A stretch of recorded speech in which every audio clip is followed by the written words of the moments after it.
Welcome back to a new episode of Podcast on the Brink. It's Tuesday, November 5th. Zach Osterman of the Indy Star is this week's guest on Podcast on the Brink. But before we get to Zach, I want to take a moment to let you know that Visit Bloomington is a proud partner of Podcast on the Brink and Indiana University Athletics. Right now, Visit Bloomington is giving you and one friend the chance to score free Hoosier basketball tickets. Go to visitbloomington.com/contests and enter the IU men's basketball giveaway. The winners will also receive a free gift card to Buccetto's Pizza and Pasta. The website, once again, is visitbloomington.com/contest. Terms and conditions apply. See site for details. I was actually looking at that contest the other day, and I noticed that South Carolina game, I believe, is one of the games that they're giving away tickets to. That's coming up pretty quickly, a week from Saturday in Assembly Hall. But Zach, you may be the busiest man right now on the beat doing double duty with football and basketball. There's really never been a season like this where you've had Indiana basketball. Obviously, there's never been a season like this for Indiana football, but you got both teams ranked in the top 25, and obviously a ton of focus right now on football. What's it been like? Just, I know you're somebody that grew up in the South. I've always wanted to cover college football at this level. What's it been like to see Indiana football just start 9-0 and be in the conversation to make the 12-team playoff? Yeah, I think it probably goes without saying a little bit, but I think it's more how Indiana's done it. There were a number of us that I think thought at minimum Indiana could have a winning season this year, could maybe win a couple games that weren't expected to. I had them winning 8 games in the regular season. I actually leaned toward 9 and basically just decided that was a little too fanciful. So I gave them a 9th win in the bowl game. But it's, I think that if I'm not mistaken, they still lead the country in margin of victory. They have one of the best offenses in America. It's, in a weird way, it's almost kind of taken away. It's distracted from how good their defense has been. Their defense has just been outstanding and just incredibly disruptive. Obviously, last weekend, 7 sacks and 15 tackles for loss at Michigan State, kind of the bellwether performance thus far. But you can make a credible case that's one of the top 3 or 4 teams in the country, genuinely. And I know the schedule is what it is. And listen, quietly, if you go look at other people's schedules, nobody's played that many good teams. That's kind of not to get philosophical, and I'm sure we won't get too deep into this, but when you have these 16, 17, 18 team leagues and the schedule is so unbalanced, you're going to get more schedules like this where you play 1, maybe 2 genuine, if you're a conference contender, you play 1 or 2 genuine sort of conference title rivals, and that's it, because the leagues are so big and everything's so scattered and spread out. So I know the schedule's been what it's been, but the way they've been winning, the way they've been playing football. You mentioned I grew up in SEC country. I'm firmly an SEC advocate, SEC football advocate. This is really, really good football. They are one of the best teams in the country right now, and it's been pretty remarkable to see, because we've kind of, we've moved past, I think, just talking about, this is the best season Indiana's ever had, or, comparing this to sort of IU teams in the past. We're in a world where it's time to compare this team to, the best teams in the country. And we're going to get to do that here fairly soon. Michigan will be a bit of a test. Ohio State will be a bigger one, but it's been fascinating. In terms of your preseason prediction of them winning 9 games, I think I joked with you that you were crazy at one point when I saw that in the preseason, and a lot of people probably felt the same way. What was it more based on the schedule that you saw in the preseason that kind of gave you obviously there was some confidence that Curt Cignetti was going to be a guy that could turn things pretty quickly, and he brought in a ton of transfers from James Madison and other places, but I think a lot of people thought, they looked at the schedule and said, well, they have a chance to definitely go to a bowl game, maybe win 7, 8, maybe 9 games. I don't think many people were picking them to win more than that. But what was it maybe that stood out in the preseason that kind of had you optimistic that they could win 9 games? Well, I think the first thing was the schedule and who they played, when they played them, where they played them. The second thing was a genuine sort of faith in both Cignetti and Curtis Rourke. Like I said this back at the beginning of the year, and again, I mean, even I have underestimated Indiana at this point. But when I put that projection together, what I did was I went game by game, and I basically asked 3 fundamental questions. Do I think Indiana has the coaching advantage? Do I think Indiana has the better quarterback? And where's the game being played? And, I got to 8 wins in the regular season. I was tempted to pick them in the 9th win. I think I had them losing the Northwestern game and the Michigan State game. I was tempted to flip one of those to 9. I think I probably picked the Michigan State game in particular because of the home field advantage and because, quite frankly, I thought Aiden Childs would be a little bit better than he's been, or maybe a fair bit better than he's been at quarterback for the Spartans. But, just in the broader sense, I just kind of went up and down the schedule, and I just sort of thought, I think Indiana's got the better head coach. I think Indiana's got the better quarterback. And obviously with the 8 home games, I think Indiana's got a lot of opportunities to kind of make hay in front of its own fans. And then, you could also feel a certain momentum building behind the season, even going back to Cignetti's hiring. And I thought that Indiana did a really good job in the transfer portal with some of the pieces that it brought in. Of course, some of those GMU players, but also, players from other schools. Justice Ellison's been their best running back. Keyshawn Williams, one of the best receivers, both came from Wake Forest. CJ West has been really important to that defensive front. He had a really good game, I thought, against Michigan State. I know Mikel Kamara got a lot of justified praise after that game, but West was a really, really important player there too. There were some others, but the point is, just kind of when I broke it down and I looked at who Indiana was playing, I thought they were better than enough of the teams that they were going to play in kind of the key areas of the matchup that I picked them to win 8 games, and obviously should have picked them to win more. But again, it's not just that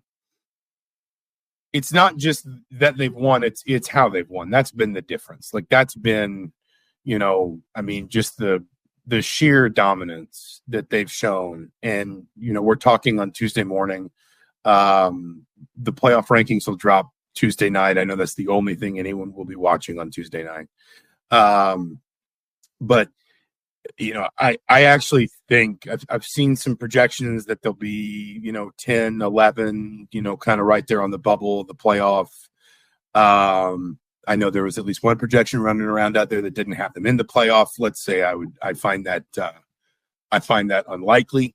I actually think there's a decent chance they're going to be higher. Like I think I put together a projection. I had them 7th. I think they could be as high as 5th. I'll be honest. And I know, the lack of quality in wins kind of is what it is. But when you are winning games the way Indiana is winning games, I think the committee is just going to look at that and say, until somebody can prove that is not one of the 4 or 5 best teams in the country, that's how we're going to see them. And I think they've earned that. So obviously football's rolling right along, but hoops also begins this week. Most of the college basketball world tipped off Monday night. A lot of Big Ten teams, I believe, played last night. Some really impressive performances. Michigan just completely dismantled Cleveland State, which obviously Cleveland State, not a great team, but Michigan was super impressive. Ohio State beats Texas out in Las Vegas, a good win for the Buckeyes. But our focus obviously here is with Indiana. The Hoosiers will open up Wednesday night at Assembly Hall against SIU Edwardsville. And obviously this is not expected to be a competitive game, but last year there was a lot of games early on that we expected Indiana to win comfortably. And I think that's one of the things that people are maybe most looking forward to about this game. How does Indiana handle these early season games? Are they dominant? Do they come out and win by 30 or 40, or do they just squeak by in a couple of these games? I'm curious, Zach. I mean, you've obviously written a ton about this team in the preseason. You were at the Marion exhibition game. I believe you were at Hoosier Hysteria, so you've seen a pretty good amount of this team. What are you most maybe looking forward to seeing on Wednesday night? Obviously, if it's a competitive game, I think that's going to be the big storyline coming out, that Indiana wasn't able to go out and completely crush an undermanned opponent. But just big picture, what are you maybe looking forward most to seeing out of this team on Wednesday night? Yeah, I think, and I'm running back through SIU Edwardsville's roster now just to get a better feel for like who they've got back, because part of the problem with these games anymore is, they had a decent year last year for a program like that. Like if you look at their history, it's been a tough place to win, and Brian Baroni's now had posted back-to-back winning seasons. I'm looking through the KenPom, like they don't have in the KenPom era a winning season before 2023, and they win 19 games in 23. They win 17 games last year. The problem is these mid-major and low-major rosters just come apart so easily, because all it takes is, for one or two guys, typically on teams like that, you'll kind of have one or two guys that for whatever reason were kind of undervalued or fell below the radar, went to a smaller school and just blossomed in the college environment. But those players move on so fast now. So it's hard to know what to make of a team like SIU Edwardsville. I know they played last night, I think, against some team I've never heard of. Non-D1 team. Yeah, I said Westminster. I didn't know if that was the private school in Atlanta or not. But, I think number one, you are looking to see if Indiana has gained a greater appreciation, because I'll be honest, I'm not sure Mike Woodson. I think Mike Woodson sometimes takes a very NBA approach to games like this, where he just sort of thinks like a win's a win. And I understand that to a point, but ultimately it's not in college. Like the analytics and the metrics matter, and you have to feed them. Again, you want to talk about like what's propping up IU football right now? It's that they're not just 9-0. Other teams are undefeated. The reason people are talking about IU as one of the 3, 4, 5 best teams in the country is because they're obliterating teams. They're scoring a ton of points. They're not allowing many points. That the margins of victory are eye-popping at times, and the way that they're doing it is granting them that sense that, okay, they haven't played an elite team yet, but look at what they're doing to literally anybody with a pulse that comes across their path. You want to see some of that from IU basketball. And frankly, it's funny.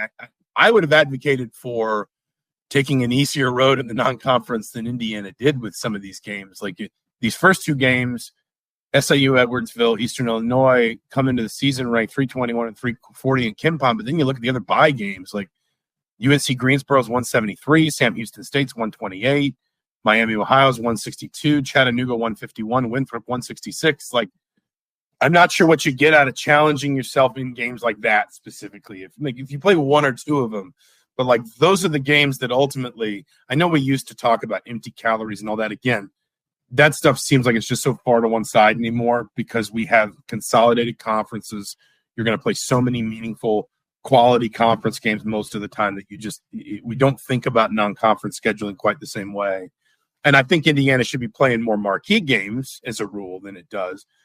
But when you talk about these bye games, I just think you need games where you can go out, make a bunch of mistakes, and still hang whatever number you want, win 95-50, shoot crazy numbers from inside, goose your efficiency numbers, steals, blocks, all those kinds of things. So that's kind of number one, is just, can Indiana set a bit of a tone for its season? Because it did feel, frankly, like last year, and these things can be a little bit sort of, you can kind of see, you can see whatever you want to in the numbers a little bit. But frankly, it did feel a little bit like with the way Indiana started last season, those first 3 games, Florida Gulf Coast Army and Wright State, that it was like that set the tone for the season, that Indiana just wasn't going to ever be able to make life easy for itself. I think the second thing I'm interested in actually is basically how these roles continue to define themselves offensively. We know what Indiana is defensively. Now, we don't know how good it can be, but we know what it is. When Uumar Balo's in the game, you've got maybe the best rim protecting presence in the Big Ten. You've got long, athletic players that probably still need to get better individually defensively. I'm thinking about younger guys like Mackenzie Mbako, Bryson Tucker, but they're going to be able to be versatile covers. You've got some really experienced players like Miles Rice, like Trey Galloway, like Luke Goody. Kanan Carlisle to a certain extent, who obviously is only a sophomore, but like played a lot for a freshman, both in terms of minutes and in terms of what Stanford asked of him last season. So and they're going to switch a lot. I doubt they'll play much zone, if any. What Indiana's trying to be defensively. I'm much more interested in what Indiana's trying to be offensively, because, for example, I helped Adam Jardy, our good friend from the Columbus Dispatch, put together the preseason media poll this year. And Uumar Balo was voted transfer of the year in the preseason, and he even got some votes for player of the year. And I'm not saying he doesn't deserve them, but I just don't think that's what Indiana's going to ask of him this year. I was talking to a friend yesterday, and I said, if you told me at the end of the season that Uumar Balo averaged 8.5 points per game and won Big Ten Defensive Player of the Year, I'd say I think Indiana's going to win the league, because that's what I think Indiana needs. And I think back to that Tennessee game when I think some people were kind of surprised that Balo wasn't more assertive, that the offense wasn't force feeding him the ball more often, that it wasn't built, kind of to really drive through him. But I just don't think Indiana needs a 20-10 Uumar Balo. I think Indiana needs a 9-12 Uumar Balo.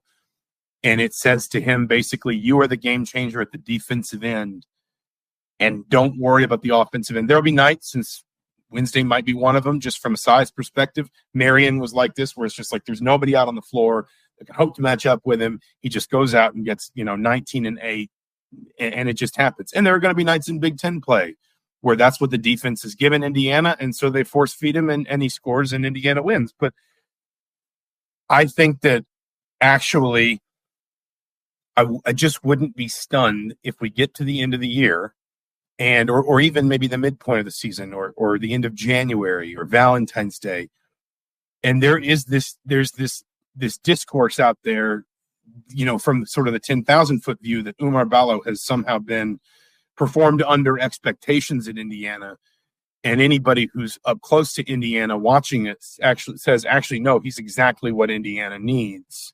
They just didn't need him to be a dominant offensive player. They had Malik Renew, they had Mackenzie Mbako, they had Trey Galloway and Miles Rice and Kanan Carlisle, and guys that can hit threes off the bench, and multiple point guards that can run the break and score in transition and push the pace.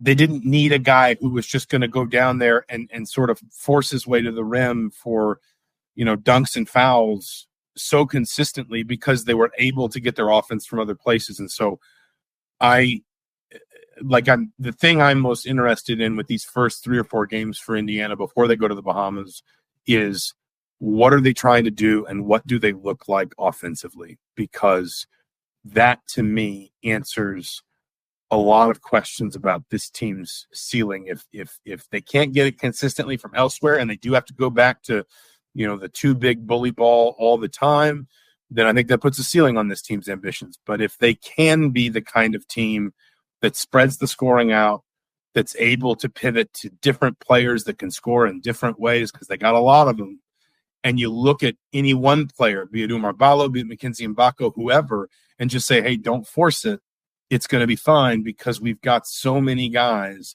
that on any given night, it can all flow through a different one. Then I think Indiana has a chance to be real good. Yeah, I agree with you 110% on the just needing to come out and step on somebody's throat in these first couple games.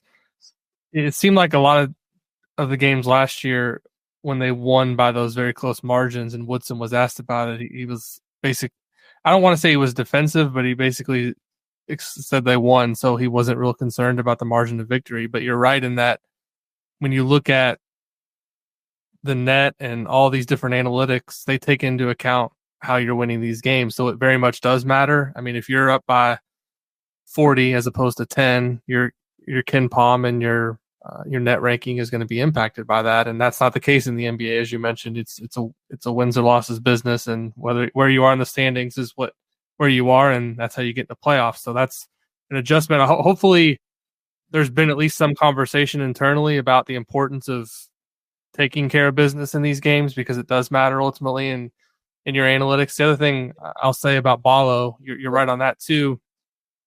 If you look at a lot of his analytics, and I have here in the preseason with Synergy and the like, I mean, he was most effective as an offensive rebounder, and when he had his guy basically pinned at the rim, it wasn't a situation where Arizona was force feeding him the ball in the post and asking him to go to work and be creative with his footwork. That's not Uumar Balo's game offensively. I think Indiana is going to be best served using him as a guy who maybe comes in certain games and gets 3 or 4 offensive rebounds, putbacks for easy buckets. He runs the floor and maybe gets dunk in transition. He seals a guy in transition and gets an easy dunk. They're not going to be force feeding him the ball on the post. And if they are, I think it's a bad sign.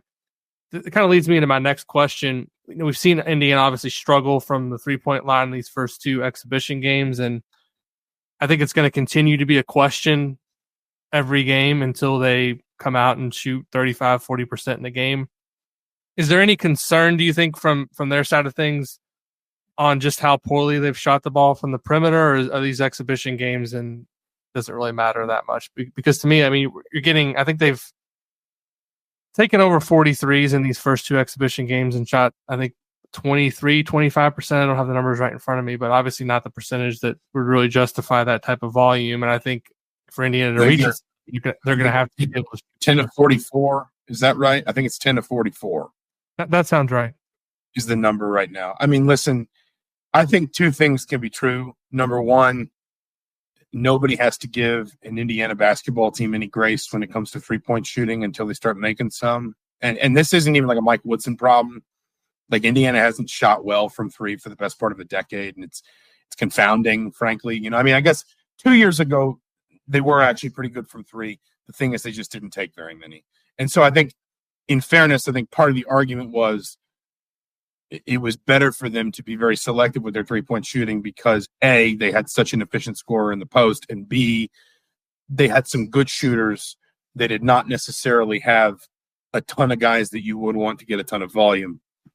But more broadly, like for the best part of the last 10 years, Indiana's just not been a good 3-point shooting team. And until that changes, until Indiana fans see 10, 12, 14 games of sort of hard evidence that that's moving in a more positive direction, I just, I understand anybody who does not have any, any grace for that, if you understand what I'm saying. I think you can say that and then also in the same breath say that the volume is encouraging because you're not going to start making them if you don't keep taking them, which is something that Indiana really struggled to kind of stick with last year. Sometimes it felt like even despite its coach's, sort of desire to see his team shoot a few more, not always, but at times, Indiana just kind of had no faith in itself and abandoned the 3-point line very quickly last season. I think you could say the first thing, which is no Indiana fan should have to just sort of show, blind trust or blind faith in the idea that Indiana is going to shoot the ball well from 3 until they see it. But you can say that while also saying this roster has proven 3-point shooters. And it has, Kinsey Mbako, Luke Goody. To some extent, I would even put Trey Galloway in that conversation. I know he regressed last year, but you're not going to ask him to do all the things on the ball that you asked him to do last year that I think probably took away from him hunting the shots that he wanted. And frankly, also sounds simplistic, but probably just wore him out, like wore him down. And so, shooting numbers go down when that happens. I think you see at least a little bit of a bounce back from Trey Galloway. And then all you need at that point is, one of Miles Rice, Kanan Carlisle, Gabe Cupps to just give you 35%. And suddenly you've got you've got adequate 3-point shooting, maybe even better than that when you talk about how good we know Mbako and Goody can be when they get warm. And it's also worth saying, I think, that 10 of 44, and I'm not picking on him. If I'm not mistaken, that 10 of 44, Luke Goody accounted for 2 of 14. So the rest of the team shoots 8 of 30, which is, what is that? I'll just literally, this is on-air admin, forgive me, but I'll do the math while we're talking. 8 divided by 30 is 27%. but the guy that is probably your most reliable 3-point shooter only shot 2 of 14. I think you can have faith a number like that one is going up. So basically what I'm trying to say is, as long as Indiana's shooting them, the players on this roster, there are enough of them that have a proven capacity to shoot well from behind the arc that I expect some will start to go in. It's when Indiana stops trusting those players or trusting those shots that I think Indiana's in trouble. Otherwise, I do think this team will be better. Will they shoot 40% from three as a team? No, I would be very surprised if that happened. But can they be a 36, 37% three-point shooting team with let's say moderate contributions from guys like Malik Renew and Trey Galloway and, or guys that see fewer minutes, but I think like a Gabe Cupps should still be looking for those shots when he's on the floor. Can they be that kind of team? Yeah, I think they can do that. And that's only going to happen, though, if they keep their own faith in their ability to hit threes and they keep shooting them. Because especially at home, at a certain point, I do think those start to go in. I want to go back to something you said earlier. You mentioned you had a pretty good feeling for what Indiana was going to be defensively, but when you look at kind of the Ken Palm numbers of where this team was when Woodson took over from a defensive perspective, and Ken Palm 24 the first year, 45 his second year, 84 last year. I guess maybe kind of a two-part question. I know sometimes two-part questions aren't the best, but what do you attribute the huge backslide the past couple of years for, and what do you think maybe is realistic to expect out of an Indiana defense? Not asking you to say like where they'll be ranked, obviously defensively, but maybe why do you feel that they'll maybe get back to what they were those first couple of seasons? Well, let me be clear. I'm not saying I know how good Indiana will be. I'm just saying I know what they will do. I think they're going to be a man-to-man team. I think, almost everyone on the floor is going to have the freedom to switch. I think they're probably going to be smaller most of the time they're on the floor, which means they're going to be quicker. I think they're also probably going to take a few more risks, and we'll see if that pays off or not. But I think that when you want to run, you tend to, try for the steal or, try for the quick trap. We've even heard Mike Woodson say enough without really being prompted that I believe him that Indiana's probably going to try and press at some point this season. I think what he's trying to say is we're a little deeper, we're a little quicker. I think I can do that. I think I can get an organized press together.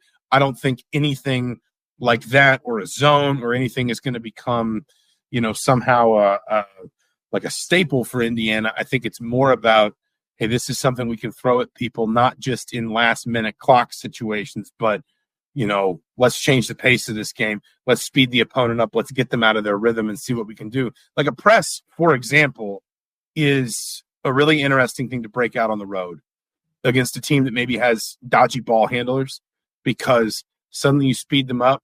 You create a couple, what I guess in football we call negative plays. You take the crowd out of the game. You tilt the momentum of the game away from a home team. I think it depends on, it's going to be opponent dependent when they pull that out. But I think there are going to be some opponents where they think the guards are weaker. They think the ball handlers are weaker. And they might, go for a little bit more of that. But my point more was, I know what Indiana will try to do defensively. Now, where can they improve? I mean, number one, I think Uumar Balo lifts this team's defensive floor substantially. Like a big part of last year's problem was Indiana just did not rebound the ball well at all. Now, they've never been like an outstanding they have never been like an elite sort of rebounding team under Mike Woodson, which I think has always surprised or confounded people because he's tended to play with bigger lineups and bigger rosters. He's never really shown a ton of interest in having guys crash the offensive glass. I think he's one of those coaches that really just kind of prefers a couple go, but more get back to prevent transition opportunities. I think the issue more last year, when you look at the Ken Palm numbers, being 211th in the country in opponent offensive rebounding percentage is just not going to cut it. And that is where I think someone like Uumar Balo automatically raises the floor of this defense, 10, 15, maybe even 20 spots, simply because he finishes possessions. He finishes, as many as 8 or 9 possessions a game that weren't getting finished last year in a lot of cases. I think the question you have is, what does the defense look like when he's not in the game? Because I do think we're going to see some of Indiana with Malik Renew at the 5.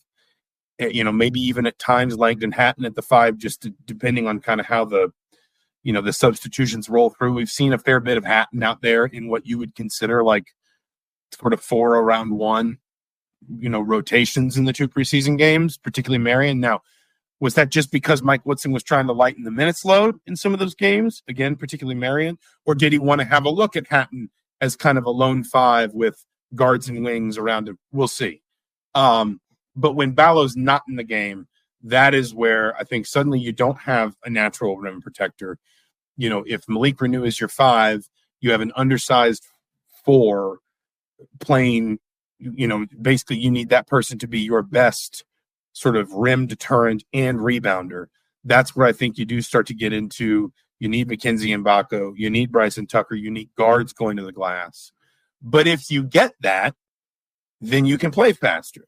Because if a guard goes to the glass and Miles Rice or Gabe Cupp scoops up the rebound, then the break is already on. You don't, the forward doesn't have to take a dribble out of traffic and then go looking around for his point guard to hand the ball off. If Trey Galloway rebounds the ball, then the break's on. And that's where the balance, I think, is going to come in of, it's almost like Indiana's going to kind of be playing 2 different games. When Balo's in the game, they're going to be playing that sort of, totemic defensive presence in the post, man defense around him, lots of switching, funnel everything toward him, let him block and alter shots and then get rebounds. When he's not in the game, I suspect, especially early in the season, and we'll see kind of how things, sort of polish themselves as the season goes along. But I suspect when Balo is out of the game, it's going to be a lot more of a question of, can Indiana be so efficient offensively with those small lineups that it more than compensates for any defensive deficiencies that open up because you aren't playing with a true 5. So, how good will Indiana be this season? We'll see. I think the other consideration here that Indiana has to kind of develop is those younger wings, because, Mackenzie Mbako can be a defensive game changer if he can keep getting better at that end of the floor. Bryson Tucker looked like a freshman, frankly, at times on defense against Marion, but that's okay as long as he continues to get better. Because we can talk about, that rim presence and rebounding or whatever, but, if you've got 2 wings out there on the floor that are 6'7", 6'8", and they're covering guys that are 6'3", then, that's a defensive that is a defensive shift as well that could allow you to control games there too. How good Indiana will be defensively, I don't know. I just suspect they have a pretty good idea how they're going to go about trying to defend people, and it'll be interesting to see how it works. Last thing I wanted to ask you about, and I talked to Galen about this recently. I've talked to other guests in the preseason. It's a question I'm sure you get when you write mailbags at indystar.com. I get them at Inside the Hall. I get questions all the time in our community at Inside the Hall just about Mike Woodson, and we see all these hot seat lists at the beginning of the season, and what does he have to do to deem this season successful? How do you think about that going into the season with all the resources that they put in from an NIL perspective, the preseason expectations? I always tell people it's impossible to answer because there's so many different variables. What constitutes a successful season? If Indiana wins the Big Ten, but they lose in the first round of the NCAA tournament, how do you think about that? If they finish 9th and they make the Sweet 16, how do you think about that? But ultimately, how do you think Mike Woodson will be judged on this season when it's all said and done? No, I think it's a fair question. My gut says if Indiana makes it to the tournament comfortably, then we're not talking about any, need for a change or to re-examine the sort of, the path of the program. I think the question is, can Indiana, because I mean, you talk about the resources that have been put in it, and every year we do this, like in baseball and in basketball, where we point out that there are huge payrolls that still don't win enough games, and money can't, just it is not a linear route from investment to success. But I think what's more important probably in that arena for Indiana is that Indiana is establishing, and probably has established, that it is willing to be one of the most sort of resource rich programs in the country. And that means that annually you're going to have the attention of some of the best players, and in particular some of the best transfers. And so you're going to give yourself the opportunity to build a team. The question is what you do with it. And, from I think from my perspective, like, if Indiana wins a trophy of any kind this season, then I think you're allowed to call it a success. I think Indiana needs to be, if we're talking about like the KPIs, I think Indiana needs to be in the NCAA tournament field comfortably. I think we need to be in a place where, let's say, again, it's Valentine's Day and Indiana is still firmly in the Big Ten title race, the way it was a couple years ago. I know it was a couple games behind Purdue, but we were still having kind of tiebreaker conversations and so forth up until the last couple of weeks of the season. And listen, that was a Purdue team that won 17 games in the Big Ten. Like that's an unusual number. That's a very high number. So, I know there was a temptation to kind of look at that and say, well, the best he's done is finish second. Give Purdue some credit too. Like, that Purdue team was really, really good. And I know what happens in the tournament, but sometimes you're also just facing, I think we're going to wind up talking about these last 2 years for Purdue as one of like the generational groups, in the modern history of the Big Ten. Certainly one of the best teams the conference has seen in the last 30 years that didn't win a national title. But I think Indiana at minimum needs to be, firmly in the Big Ten title race going into or coming out of, let's say, Valentine's Day. And then, the other thing about this sport, and this as well as I do, and it's tough because there is such an element of randomness to it, but you will always be judged first and foremost by your NCAA tournament performance. If Indiana is a 6 seed, but it plays its way to the Elite 8, then absolutely nobody is going to say, oh yeah, but what about the direction of this or the wisdom of that? If Indiana wins, 25 games by Selection Sunday, finishes second in a competitive Big Ten, plays to a Big Ten tournament semifinal, maybe even a final, but gets upset in the first round, that's all anybody's going to remember. I mean, I think it was Kevin Stallings who used to say he was better off winning 19 games, sneaking into the tournament, and going to the Sweet 16, because at the end of the day, all people remember is how your season ended. And if it ends in the second weekend of the tournament, it's perceived as a success. If it doesn't, if it ends in the in the opening round, it doesn't matter what you did in the regular season, it's perceived as a failure. And so I think this team should have the tools to make a tournament run. How far, I don't know, but I don't think the second weekend is an unfair sort of ambition going into this season.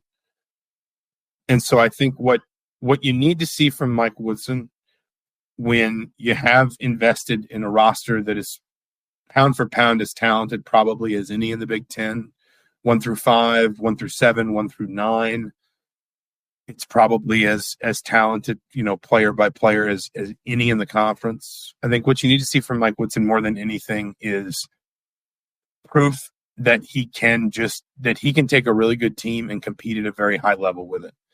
And if that ends in a Big Ten title, great. If that's, if you have a season like Illinois did last year where they win the Big Ten tournament, which, it's probably long past in a lot of people's minds time for Indiana to win that. But let's say you win the Big Ten tournament and then you, go to the Sweet 16 or the Elite 8, like I said, a season like what Illinois had last year, I think that would be a big success. I think mostly you just need to see proof that if you hand the head coach, the current head coach at Indiana, one of the most talented rosters in the conference, he can field a team that is among the best in the conference.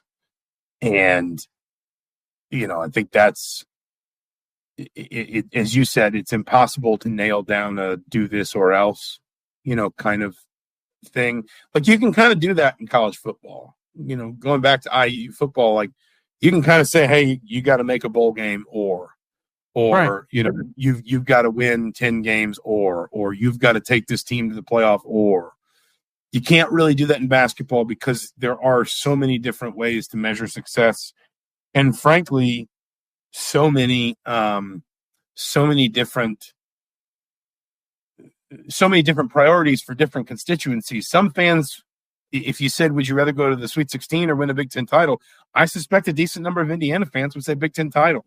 But I suspect there would be a decent number that would argue strongly that the second week into the tournament is more important and has more agency. I just think what you need from Mike Woodson this year, if you're Indiana, is proof that if you hand him one of the best rosters in the Big Ten, that the team he puts on the floor resembles that. And, that proof to me is a good showing at Atlantis, being competitive all the way up until the end of the Big Ten race, maybe winning it, being one of the teams that makes the most noise in Indianapolis in March, and then giving yourself an opportunity, both with your play and your path, to make a run to the second weekend of the tournament. You don't have to do all those things, but you have to build a team that is very clearly capable of any of those things. And to me, that is how I think you should measure success for Mike Woodson. Very well said, Zach. Make sure you're following Zach, obviously, on all the various social media platforms. Read his work at indystar.com.